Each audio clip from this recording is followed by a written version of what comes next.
আওয়ামী লীগের বিচার করার কথা ছিল, আওয়ামী লীগকে গ্রেপ্তার করার কথা ছিল, কিন্তু কোনো আওয়ামী লীগকে তারা বিচারও করতেছে না, গ্রেপ্তারও করতেছে না। আওয়ামী লীগের বিচার কিন্তু এভাবে পরের দিনে আদালতে উঠে রিমান্ড চাওয়া হয় নাই, পুরোটাতে হয়নি। হয় তাদেরকে ধরে রাখছে, ধরে কয়েকদিন পর বা এক মাস পরে কোন বিচার সম্পন্ন হয়েছে, কিন্তু শুরুবিরটাতে 2 দিনে আদালতে তুলাচ্ছে, 2 দিনে রিমান্ড চাওয়া হচ্ছে। কিন্তু আওয়ামী লীগের ক্ষেত্রে আমরা সেটা দেখতে পাই না। আবার আরেকটা গুরুত্বপূর্ণ বিষয়, আওয়ামী লীগের যে পালিত পশু, পালিত কুত্তা জাতীয় পার্টি ছিল, সেই জাতীয় পার্টিকে কিন্তু নির্বাচনে অংশগ্রহণ করতে দেওয়া হয়েছে। কেন?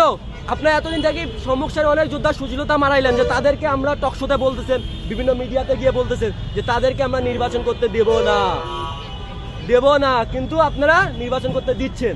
তলে তলে আপনারা মধু খাচ্ছেন, মুখে আপনারা দেখাচ্ছেন বিষ। আরো সবচেয়ে গুরুত্বপূর্ণ বিষয় হচ্ছে 2-1 জায়গায় আওয়ামী লীগের নেতাদেরকেও আওয়ামী লীগের নেতাদের মনোনয়নপত্র বৈধতা দেওয়া হয়েছে। আমরা এই জায়গা থেকে স্পষ্টভাবে বলতে চাই, ইন্টারিমকে আমরা যে জন্য বসিয়েছি, যেভাবে বসিয়েছি, আমরা যদি সেভাবে নামাতেও পারি। সসম্মানে ইন্টারিম থেকে যেতে চান, সসম্মানে যদি আপনাদের মেয়াদ আপনারা শেষ করতে চান, আমাদের যে 4টা দাবি, আপনার 4টা দাবি মেনে নেন। এবং আমরা বলি স্পষ্টভাবে, আজকে যদি আমরা এখানে 20 জন দাঁড়াই, কালকে ইনশাল্লাহ সারা বাংলাদেশের মানুষ নেমে আসবে এবং শাহবাগে 20 জন থেকে 20,000 মানুষ হবে ইনশাল্লাহ। আমরা 4টা দাবির মধ্যে প্রথম দাবি আমাদের সবার ঐক্যের যে একজন প্রতীক, খালেদা জিয়ার পর যে একজন ঐক্যের প্রতীক আমাদের মাঝে এসেছিলেন ওসমান হাদি ভাইয়ের হত্যাকারী ফয়সালকে দ্রুত সময়ের মধ্যে গ্রেপ্তার করতে হবে। এইখানে আমরা আরো কিছু ইনফরমেশন জানতে পাচ্ছি বিভিন্ন জায়গা থেকে, ফয়সালের হত্যাকারীকে নাকি বাংলাদেশে শেল্টার দেওয়া হচ্ছে।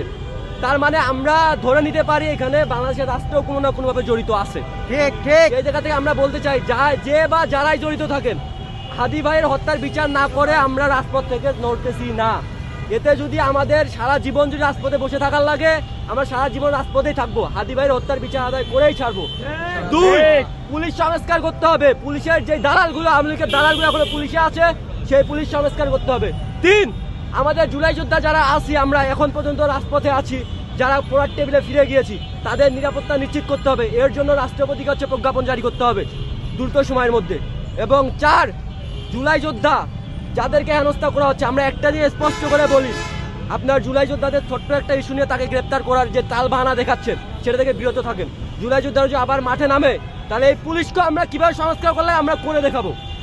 আমরা আমাদের জায়গা থেকে এই 4টা দাবি স্পষ্টভাবে বাংলাদেশের মানুষের কাছে জানাতে চাই। এবং আমরা আরো স্পষ্টভাবে বলতেছি, আমরা এই 4টা দাবি নিয়ে আমরা প্রয়োজনীয় স্মারক দিব প্রধান উপদেষ্টা বরাবর। কিন্তু আমাদের বর্তমান অবস্থান কর্মসূচি চলবে শাহবাগে, আমরা শাহবাগে অবস্থান কর্মসূচি করব।